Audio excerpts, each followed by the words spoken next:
to big Yes. Yeah. I don't know if you remember MJ Park. Oh. Thank you for honoring me. I want to give lost credit to my aide, Mrs. Molly. Yes. Both. We worked with you, got all the words right, and Yeah. sure it got through the system. So I was happy to do it, but I don't want to get all the credit. Where would we be, right? Right. There, I mean, essentially. Yeah. And I did visit you. Yes. Yeah, you did. Yeah. Yes. No faces. Yes. Yeah. Well, and this is so neat that it's Yeah. I'm sorry. I reserved this for our own. Okay. Let me.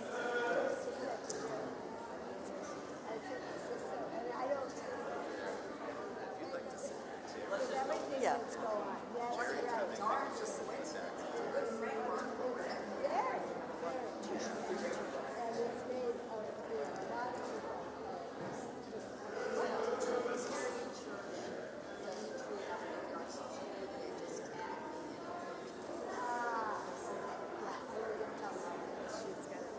Oh, here's Sarah too.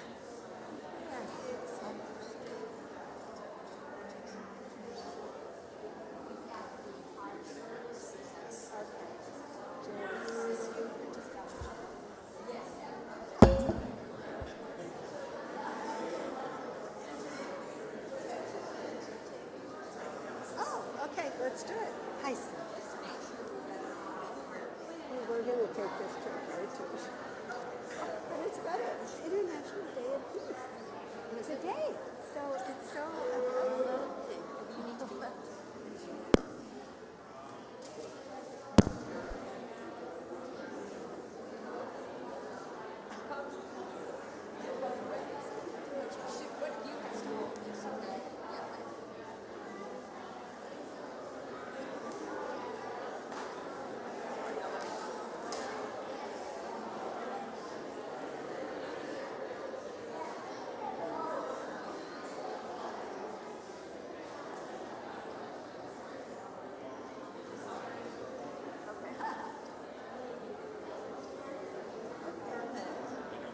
Did you want any more?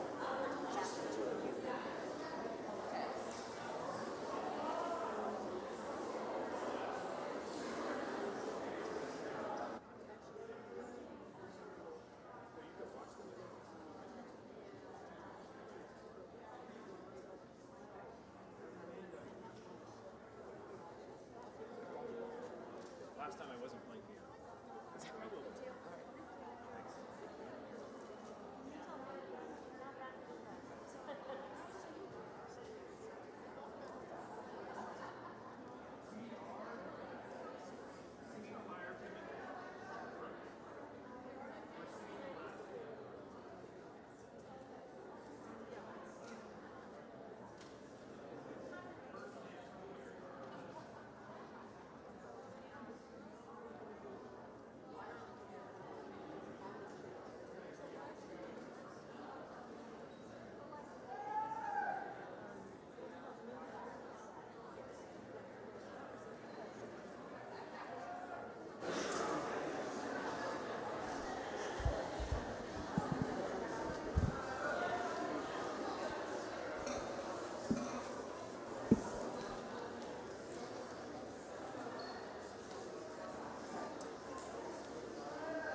Oh, well.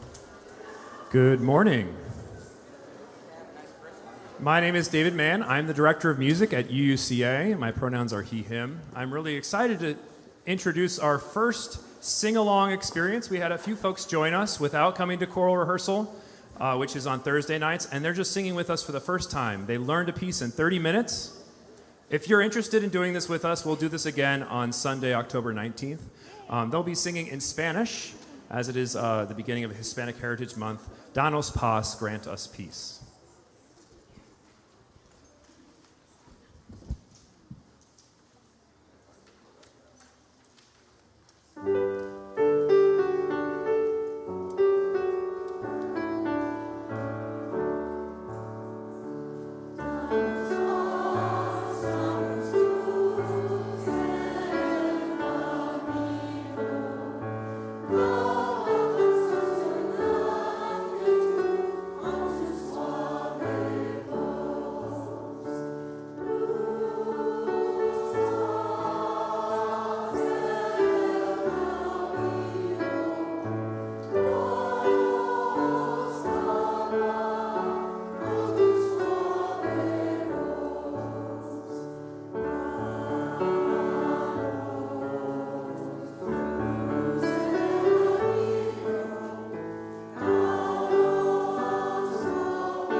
Thank you, choir, for that beautiful music.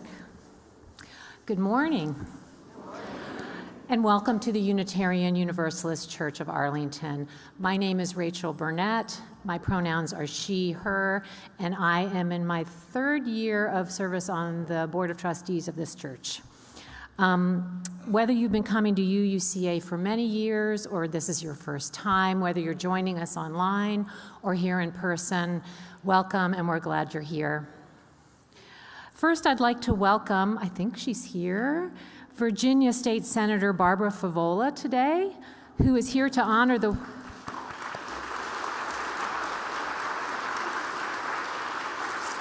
Welcome. Who is here to honor the work of Little Friends for Peace. So welcome, Senator Favola.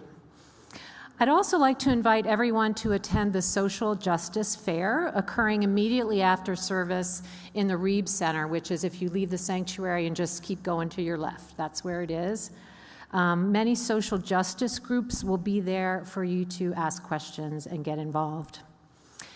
And I'd also like to share some positive news that I learned this week. Each June here at the church during Pride Month, UUCA places hundreds of pride flags around our campus for the whole month. This year, for the first time in at least several years, none of the flags were vandalized or stolen.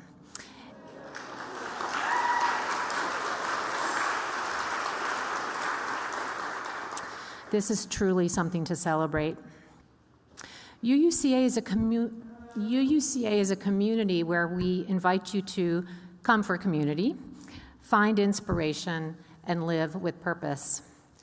We're a congregation of people of all backgrounds, races, genders, sexual orientations, and disabilities and abilities. We try to live our values by working to be an actively anti-racist and anti-oppression congregation. Whoever you are, whatever you believe, you are welcome here. Thank you.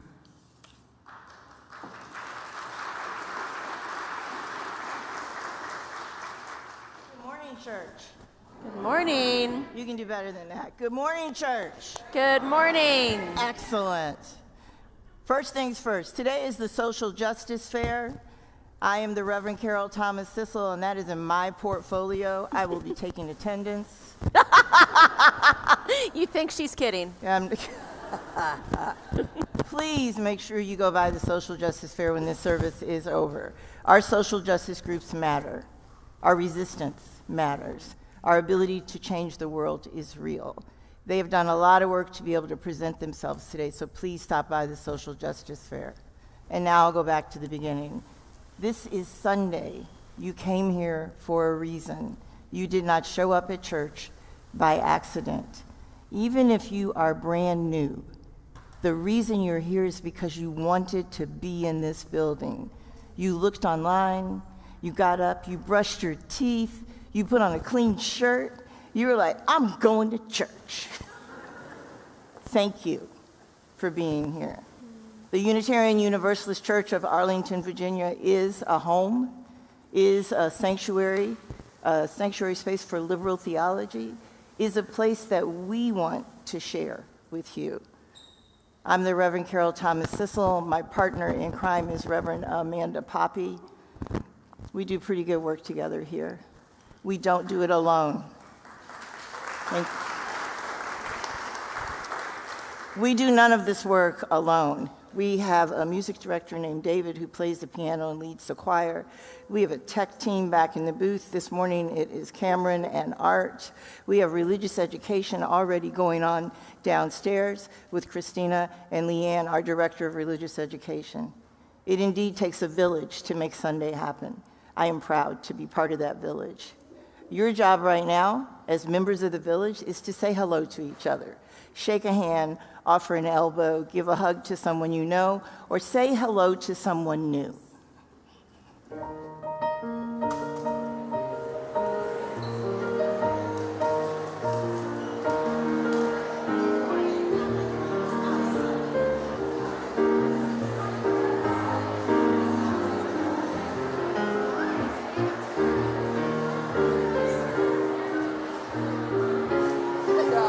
How are you doing? Great.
after church at the Social Justice Fair.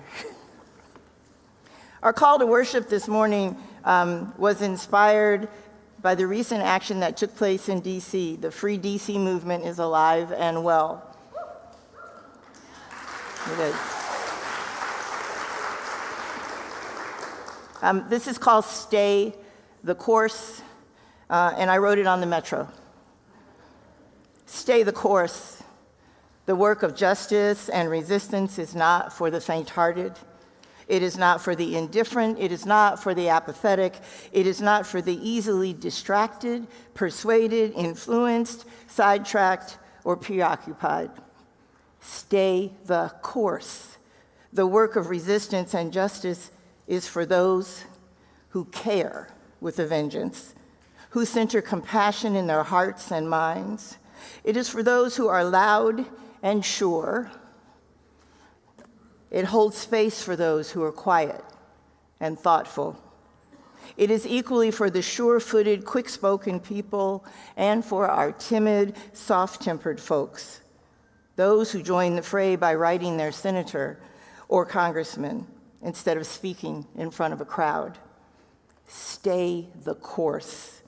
The work of justice and resistance and justice happens in public and in private. Happens when you scream back at the television and burn up the keyboard. Happens when you fill a food pantry with cans of tuna. Happens when you stand without exhibiting any violence or malice between ICE agents and those who've been marked wrongly and unfairly as political prey. Stay the course. Stay the course. Loud or timid, soft-spoken, or shouting a clear clarion call, every single one of your voices calls out. You remind us we have work to do. You remind us using the same words as those who are trained for combat, those words that Navy SEALs repeat to themselves. We do this, and we never leave anyone behind.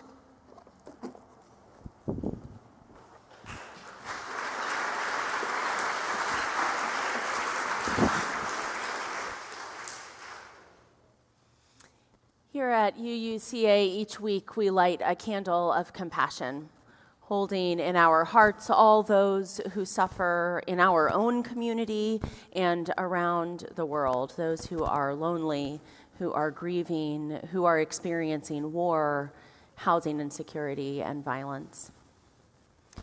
This week in particular, I am thinking of the way that violence begets violence, that language of violence leads to acts of violence, the way that we see those particularly targeted as victims of those violence, state-sanctioned and individual, and of the ongoing scourge of gun violence in our country. As I hold all of that, also the importance of our freedom of speech in this country, the freedoms that we hold dear and that we see at risk around us. This week, may we hold the complexity and may we use our freedom of speech for language that lifts up and honors the worth of every person.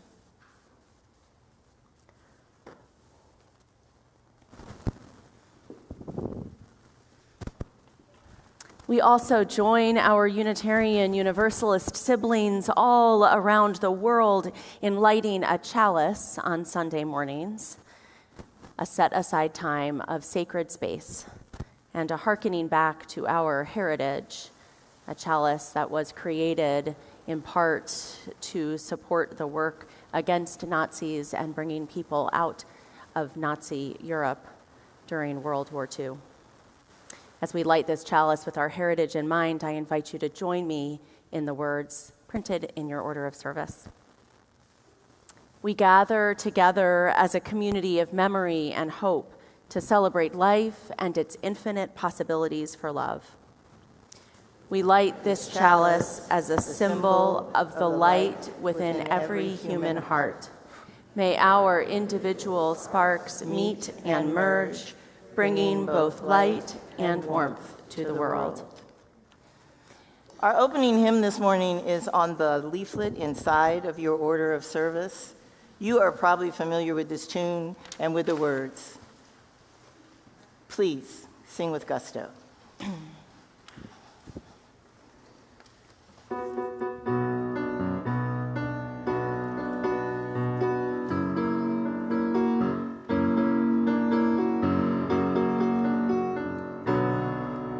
Ain't gonna let nobody turn me round, turn me round, turn me round. Ain't gonna let nobody turn me round. I'm gonna keep on walking, keep on a-talking, marching up to freedom land.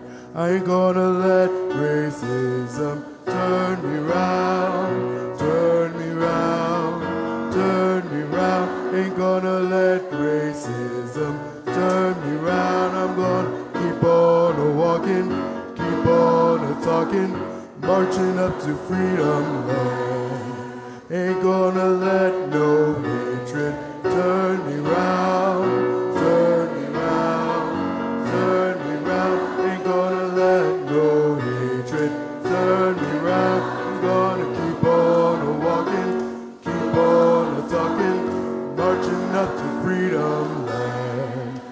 Ain't gonna let segregation turn me round, turn me round, turn me round.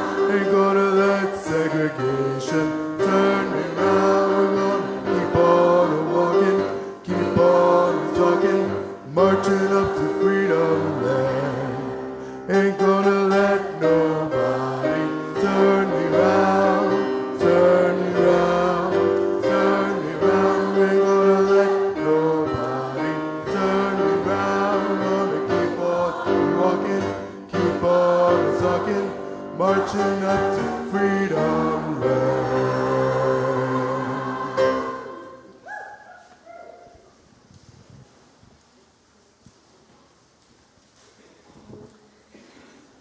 I would like to invite some of our younger friends to come join me. David is going to help roll out the rug. And David, I bet you could use a couple helpers.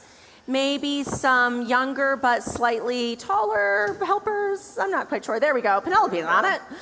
Let's roll that rug out so that we have a cozy place to sit, because I have a story I'd like to read to you. A story called These Hands. Let's see if I can come on down. And we're going to see if I can get you seeing these pictures. I need your help. If you can't see a picture, just like flag me down and I'll make sure that I turn the book a little differently. Like that. Exactly. That was perfect. Yes, exactly like that. Okay, here we go. Look better. Okay, thanks. Here we go. Look at these hands, Joseph. Did you know these hands used to tie a triple bowline knot in 3 seconds flat? Well, I can still help a young fellow learn to tie his shoes. Yes, I can.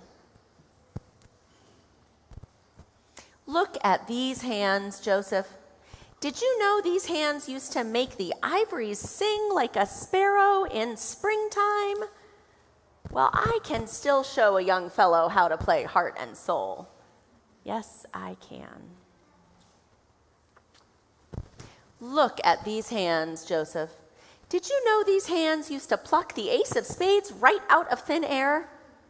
Well, I can still teach a young fellow how to do a waterfall shuffle. Yes, I can. Look at these hands, Joseph. Did you know these hands used to throw a curveball faster than a dive-bombing honeybee? Well, I can still help a young fellow learn how to hit a drive. Yes, I can. Look at these hands, Joseph. Did you know these hands were not allowed to mix the bread dough in the Wonder Bread factory? Did you know these hands were not allowed to touch the bread dough in the Wonder Bread factory? These hands were only allowed to sweep the floors and work the line and load the trucks, because the bosses said white people would not want to eat bread touched by these hands. Well, these hands joined with other hands, and we wrote our petitions, and we carried our signs, and we raised our voices together. Now any hands can mix the bread dough, no matter their color. Now any hands can touch the bread dough, no matter their color. Yes, they can. Look at these hands, Grandpa. These hands used to not be able to tie a shoe, or play the piano, or shuffle the cards, or hit the ball. Now I can do all that, plus bake a fine loaf of bread, can't I? Why, yes, you can, Joseph. Look at those hands. Those hands can do anything. Anything at all in this whole wide world. Yes, you can. As you all head off to your classes and our grown-ups stay here to think about what their hands and their voices might be able to do, I hope you will learn about how your hands and your voices can make change in the world. We will sing our little ones on their way to their classes, our little ones and our middle ones and our pretty big ones. I invite you to join in singing. The words are in your order of service. Thank you so much, Karen.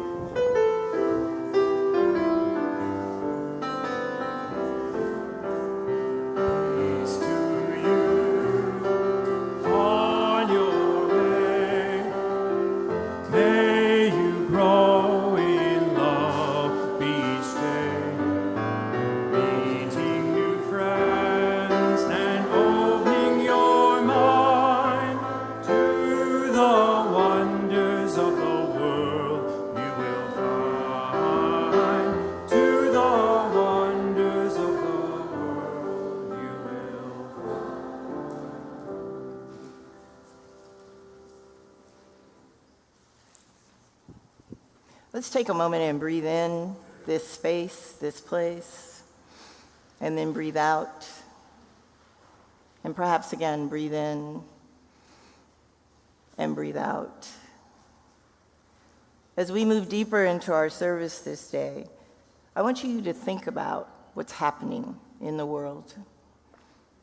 We continue to witness and experience our rights and values and the very freedoms that form the bedrock of our democracy being terrorized and torn apart. It's very hard to do more than grieve or feel more than frustration or anxiety or a deepening sense of desperation. You may be feeling as though your way of life is relentlessly under siege. It feels awful because it is awful.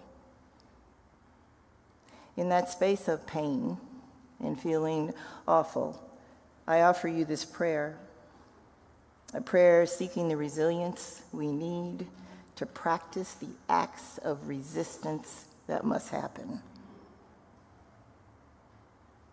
So take a breath, let it out,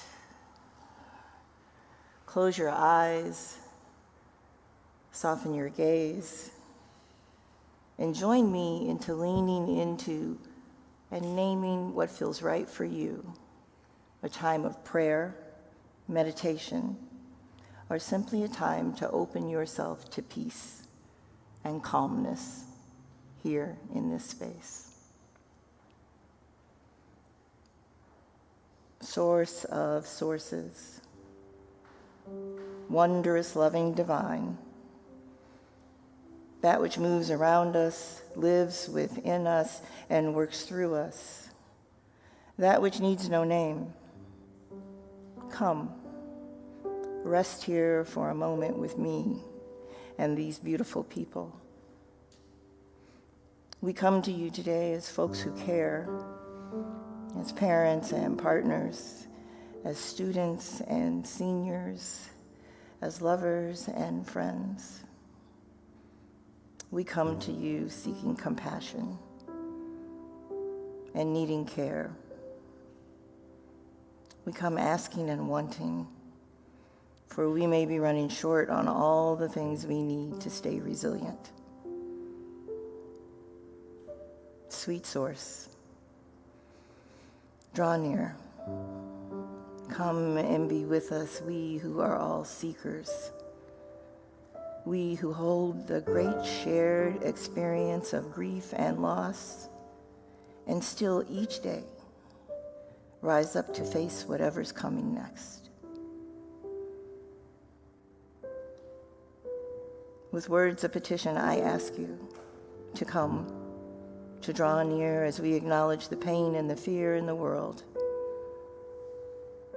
Come and bring us together so we can draw out our feeling of vulnerability and shape those feelings into sources of strength. Draw near. Enter our tenderest spaces of hurt and sorrow. Bring us the resilience we need to see, to feel, to experience the promise that humanity holds, to remember and embrace the joy that life abounds with, and to always, always know we can resist better together than alone. Amen. Ashe. Shalom. May it be so.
A few moments ago, our board member welcomed us here, and Rachel shared a piece of information with you about the flags. We have an amazing flag display that stays up all of Pride Month. There are large rainbow flags, there are tiny ones that are poked in the ground, there are trans flags. And this year, none of those flags were damaged. There's another piece of that story, though. This year was also the first year that on every Sunday in Pride Month, we had armed security here at church. We've never taken that step before. In the new environment that we live in, it was important that we take care of our people and ourselves, and then we make sure our campus was safe, particularly on Sunday when we are all here worshiping together. Safety and security are things that are important to us when we're here at church, and those flags are darn sure important the entire month of June. Social justice is important to this congregation too. We're going to have what's called in your order of service a social justice moment. But what it's acknowledging is so much bigger than a moment. One of our social justice groups, Little Friends for Peace, runs a peace camp.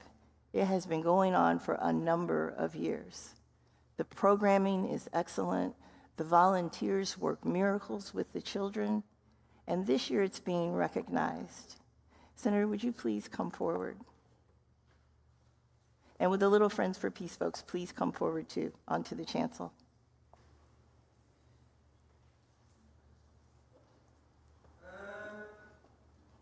All the way up. Don't be shy. Come on up. Wait, I see more green shirts. Get up here. Come on, come on. We're running late already. Get up here.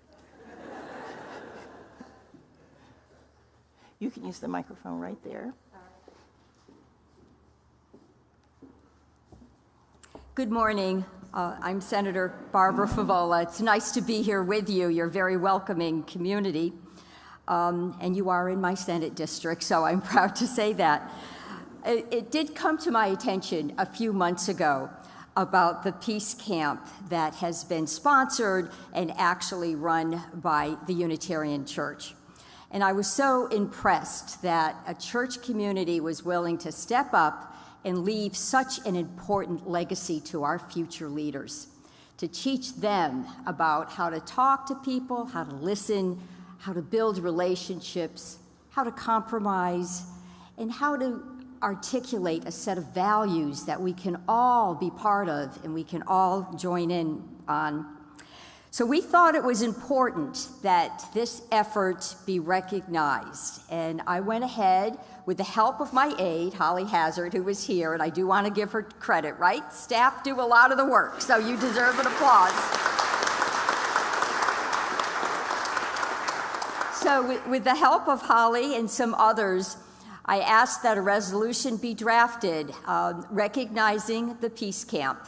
And when a resolution is drafted, I can introduce it on the Senate floor, and then the entire Senate gets to vote on it, as does the House. This happened to be a Senate joint resolution, so we agreed to have the House vote on it as well.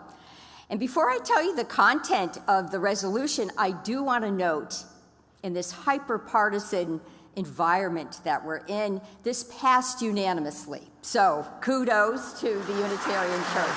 Thank you so much for your efforts. So I'll just read a couple of paragraphs. The tradition of the General Assembly, which is, as you know, very old and continuously operating General Assembly in the New World. So the King's English has always been a part of our tradition when we write formal resolutions. So there's a lot of whereases in here. So I'll try to make this a little bit more common in English that we might all appreciate now, or we all speak now.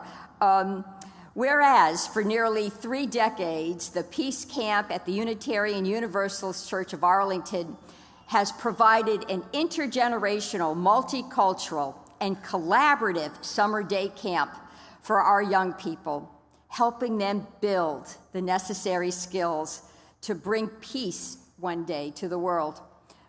And then it goes on to say, whereas the Unitarian Universalist Church of Arlington supports Peace Camp by providing space for program events, offering scholarships to young people in need. I love that. That's really important. That's really ensuring greater participation by both members of this congregation and the wider community. And I will conclude by saying, whereas the Peace Camp provides a safe space for young people to enjoy new experiences, develop respect for themselves, right? And then for others, and to learn leadership skills and to learn how to create a more peaceful world going forward. And then there's some whereases that direct the clerk to make this part of the record, and et cetera, et cetera. So I won't bother reading those. Let me just tell you, it was very formal and very official, and I'm very proud to present this. MJ.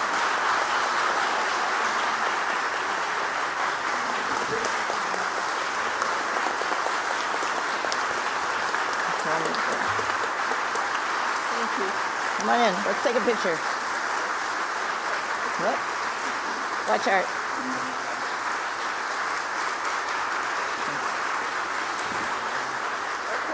That's awesome, MJ. Oh, you're welcome. Thank you. Thanks. Oh, you're very welcome. Thank you. Appreciate it. Thanks, friends. Thanks, MJ.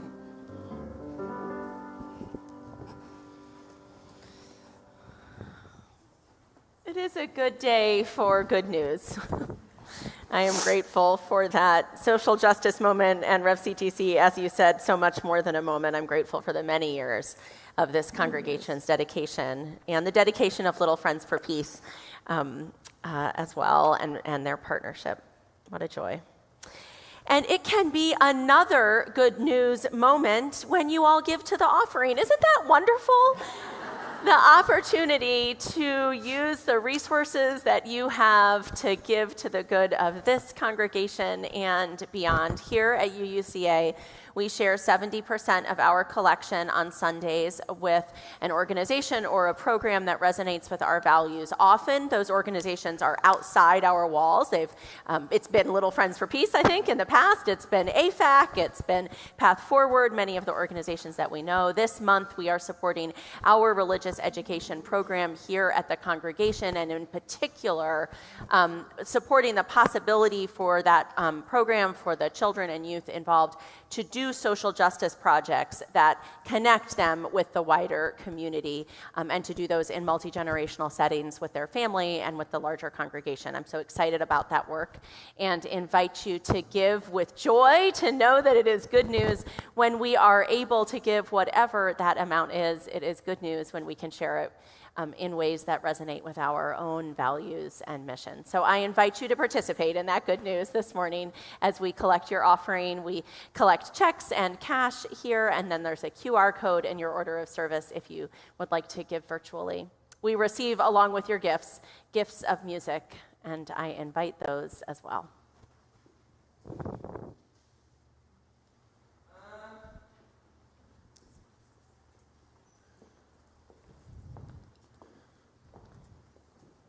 A few members of the choir have been involved with the Federal Solidarity Singers, who have been singing for hope and resilience for our federal workers at metro stops around the DC area. This song is one of the favorites from that group. You can learn more about that group at the Social Justice Fair. The words are, "I will not hate, I will not fear. In our darkest hour, hope lingers near."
Amen, choir. Thank you for that.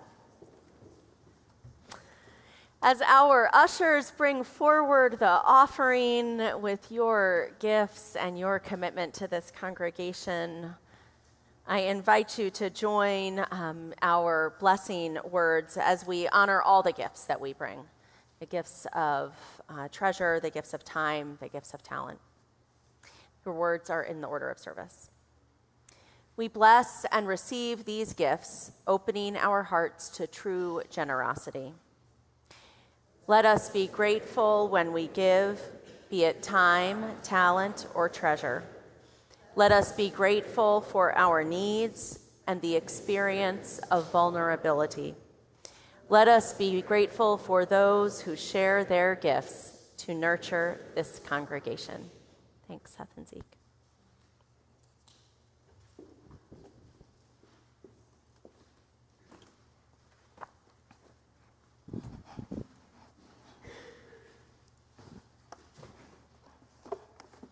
I actually have two readings for you this morning. Only one is in the order of service. Yesterday when I was sermonizing, I was like, oh, read this too. This is called Social Justice. It was written by Donald Robinson. Many people use the term social justice in self-serving ways. What they mean by social justice is just us. But social justice can only begin with the interaction between fortunate people and those who are disadvantaged. It is incumbent upon those who, by virtue of accident of birth or other circumstances, have good jobs, good educational background, live good lives. They must come to the assistance of those who face formidable obstacles to getting an education and leading fulfilling lives. Social justice insists that people are not their circumstances. They are their possibilities. Social justice demands that all people, regardless of their birth circumstances, are entitled to a fair chance at life, that every person has the right to life, liberty, and the pursuit of happiness. Social justice, the words of Reverend Donald E. Robinson. Our second reading this morning is the one that's in your order of service. One of the benefits of being part of a ministry team and serving as your minister for social justice is I do several things that affect the lives of Unitarian Universalists. I serve on the Unitarian Universalist Ministers Association Board, the UUMA. I serve as their treasurer. This is my 6th and final year in that role. The reading I have for you today is from Reverend Leslie Takahashi. This is from her blog. I was fortunate to serve with her, my colleague, as a minister, when she was the UUMA president and ran a 3-year term. As president, what Leslie brought to the board was insight, was thoughtfulness, and was a role that had not been on the board in that way in the office of president ever before. As you can tell from her name, Leslie Takahashi, she's biracial. She's half Japanese and half white. She brought that, the fact that she is a woman, the fact that she is married, the fact that she is a mother, all of those things were brought to the board of the UUMA in a way that had never happened before.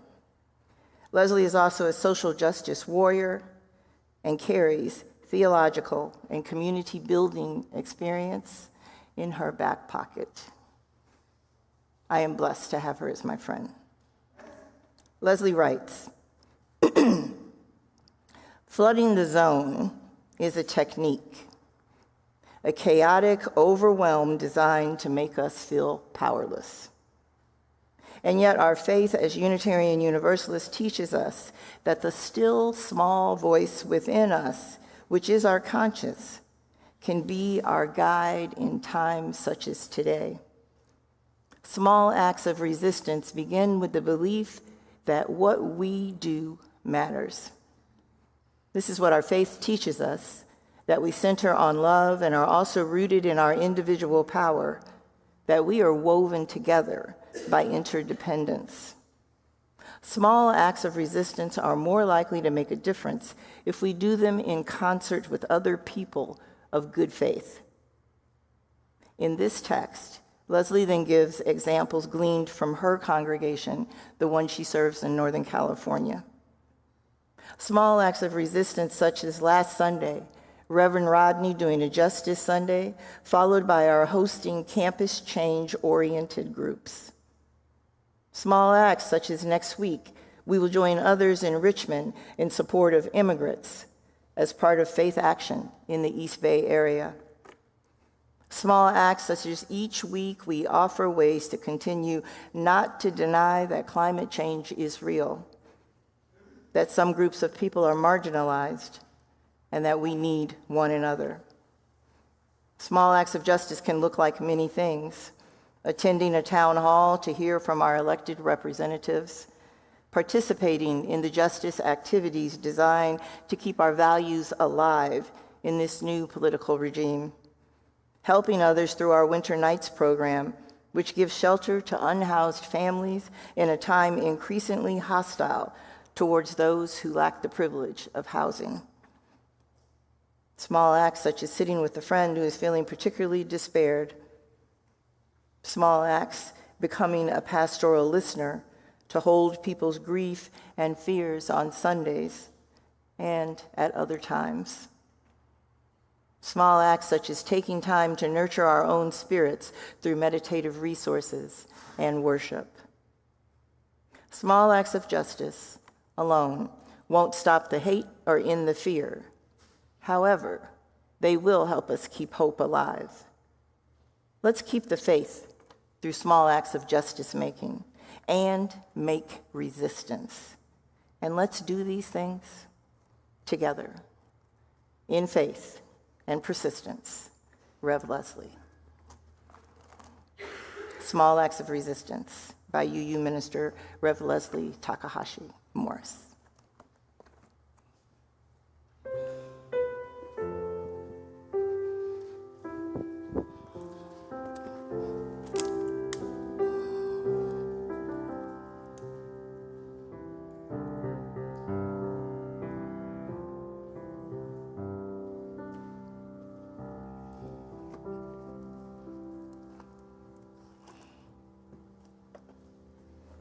First, a few quotes.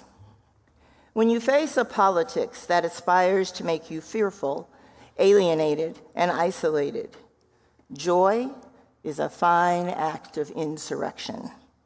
Rebecca Solnit. Protest is when I say I don't like this. Resistance is when I put an end to what I don't like. Protest is when I say I refuse to go along with this thing anymore. Resistance is when I make sure everybody else stops going along with it too. Ulrich Meinhof. People get used to anything. The less you think about your oppression, the more your tolerance for that oppression grows. After a while, people just think oppression is the normal state of things. But to become free, first you must become acutely aware that you are a slave. Asatu Sakura. And lastly, I believe in the resistance, as I believe there can be no light without shadow, or rather, no shadow unless there is also light. Margaret Atwood. If you look up the word resistance for a definition, it's pretty long. I was going to read that to you, and then I changed my mind. Instead, what I want to say to you is some things about what I think resistance is. Key word in that sentence is I. Resistance is not some sort of psychological disorder, nor is it something you practice until you perfect it. It is also not just an acorn that you plant and then nurture and water, and it grows and grows and becomes a mighty oak tree. No. I don't believe in any of those things as resistance. Instead, I think resistance is this. It is more than a reaction to change or stress or depression. Resistance is most often a moment that you have of distinct clarity. It is the point when a captive, when the marginalized, when the oppressed, the hurt, the injured, the relentlessly overruled, use their intelligence and tenacity to overcome whatever is holding them hostage. Resistance is a reaction to situations and obstacles that are intentionally put in the way to hold us back, to keep us from obtaining power over our own lives. Simply put, resistance is doing what the slaves did, intentionally choosing to fight back no matter the odds, again and again and again. Now, the current administration, remember I use the word I. The current administration seems to believe that those who disagree with them, with their policies, with their ideas and ideals, are less than intelligent, less than capable, less than worthy. Let me rephrase that. The current administration believes that those who disagree with them, their politics, their ideas, their ideals, are intelligent, but not intelligent, smart, or clever enough to embrace their own ability to resist. That last sentence bears repeating. Not intelligent, smart, or clever enough to embrace their own ability to resist. Here in these United States, in every state, county, city, town, and village, we are at a tipping point, my friends. We can recognize and name the struggle we are in for democracy, name it, and choose a side. Or we can embrace apathy, withdraw from public discourse, ignore the responsibility assigned to us with the right to vote, choose not to protest. We can take our toys home and pray for and hope for the best. I don't know about you, but I don't believe that's an option anymore. I'm not sure it ever was. The truth is, we cannot be apathetic or withdraw. We cannot ignore what is happening in our world. We cannot take our toys and go home and hope this mess is going to go away or get better after the next election. We lost last fall. It was awful. It was awful.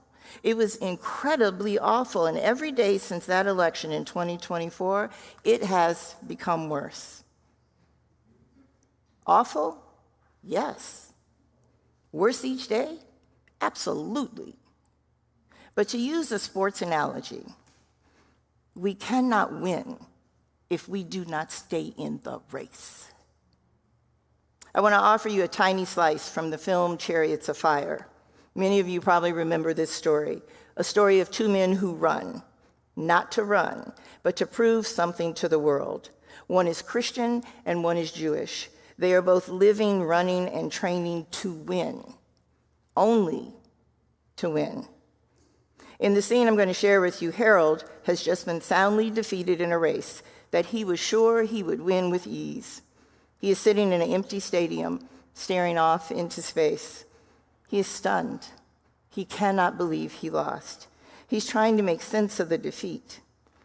In comes his long-suffering girlfriend, the widow of track and racing and endless track meets. Her name is Sybil Gordon.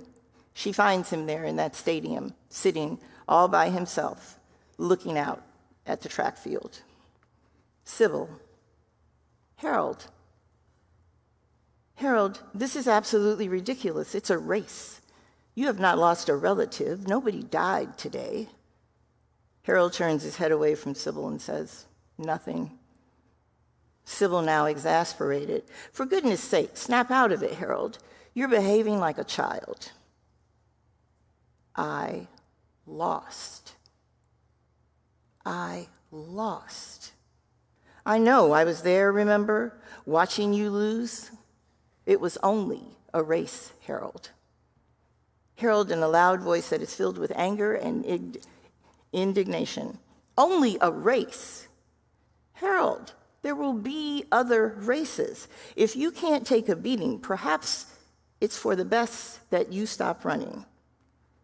Sybil, I don't run to take beatings. I run to win, says Harold. With resignation in her voice, Sybil says, everyone loses sometimes. With firmness and hostility in his voice, Harold says, if I can't win, I won't run. Sybil stands up and with firmness and finality says to Harold, if you don't run, you can't ever win. And leaves. She walks out. Harold is baffled. He looks surprised. And then he rubs his chin and nods.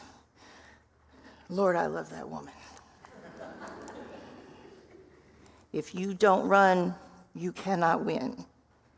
If we don't run, we cannot win. If we don't resist, we cannot affect change. Last fall, we all ran. Kamala Harris did not run alone. We all ran, and we all lost.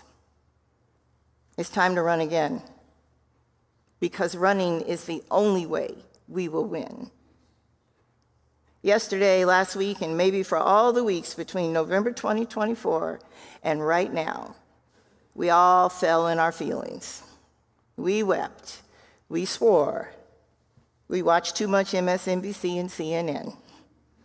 Maybe we didn't watch any news at all, and we're still not watching the news. It's time to turn it back on, y'all. We grieved, we mourned what might have been. All of that, all of the weeping and the sadness and the mourning made perfect sense then. It was what we needed to do. The hope and promise that we tapped into, the dream that a new political team would lead our country in a new direction was palpable last year. And then we lost.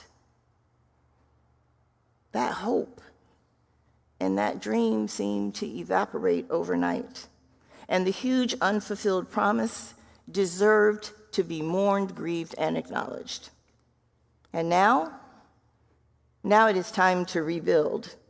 Now it is time to shore up trust and confidence in ourselves and in others. Some of us will re-enter the fray differently than others. Some of us will re-enter it from our sofas and our laptops. Some of us will march. Some of us will fill food pantries. The key is this: you have to re-enter the work. It's time to choose the right tools you need to create or to plug back into some sort of support system so you can do the work. We have got to figure out ways to develop the foundation that is necessary for us to move forward. I suggest we start by beginning right in this room, in this congregation, to trust each other with resistance. And most importantly, I suggest you start beginning to trust yourself again. It's been a long time since I was in seminary.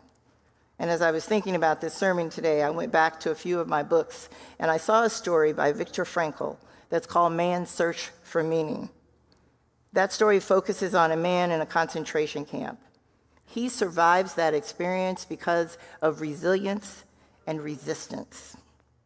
To paraphrase Frankl, when the man was served his meal of the day, a bowl of dirty water with a fish head in it that had seen better days, somehow he prayed over that bowl, and he managed to see the beauty and the nourishment in it. If he had not learned how to do that, friends, he never would have survived that camp experience. Our lives don't come with a perfect roadmap. We experience twists and turns, from the everyday challenge to the traumatic events that mark our lives.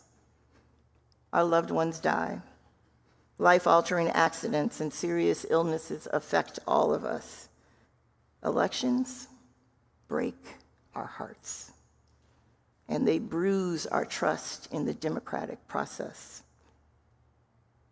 But no matter what crosses our path, we have each other. We have each other. We have the ability to build communities that can affect change.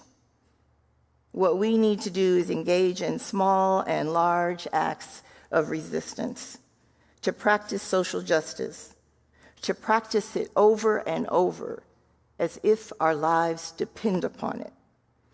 Because you and I know our lives do.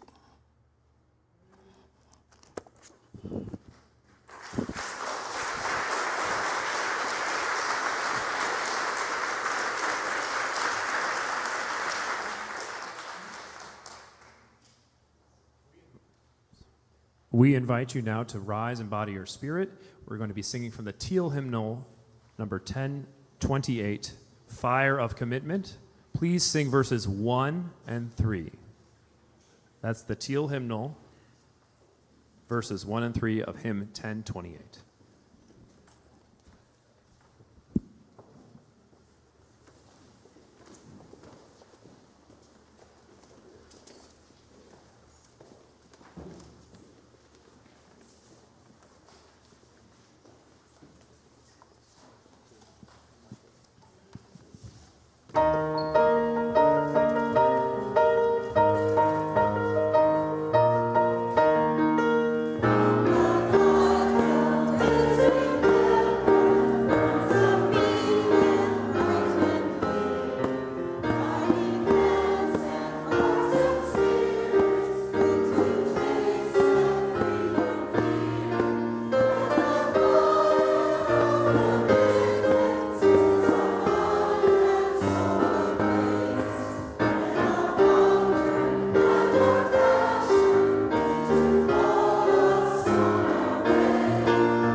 Friends, I invite you to join me in our chalice extinguishing words found in your order of service.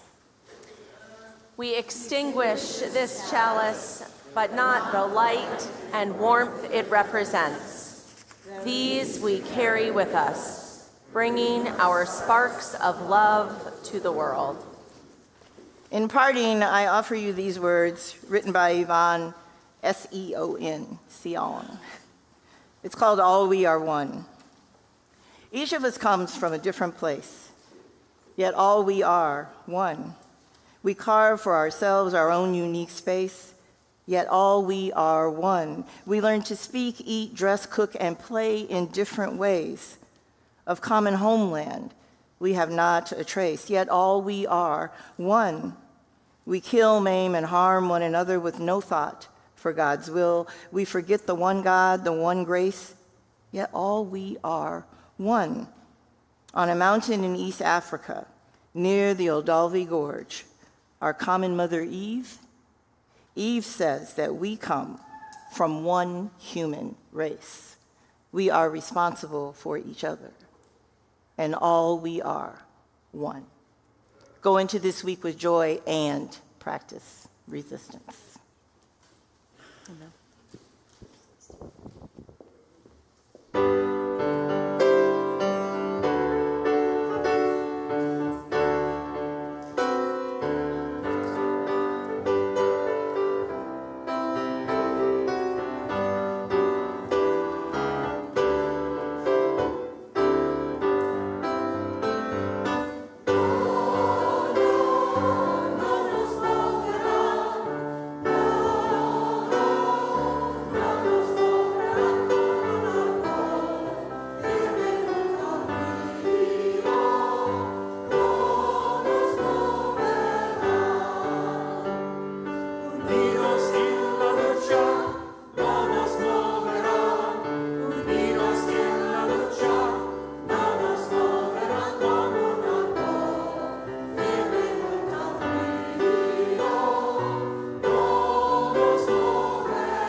Oh, yes, yeah. He's got Parkinson's. His name you were looking at. Yes, congratulations there, MJ. Awesome. Yeah. He's just part of the team.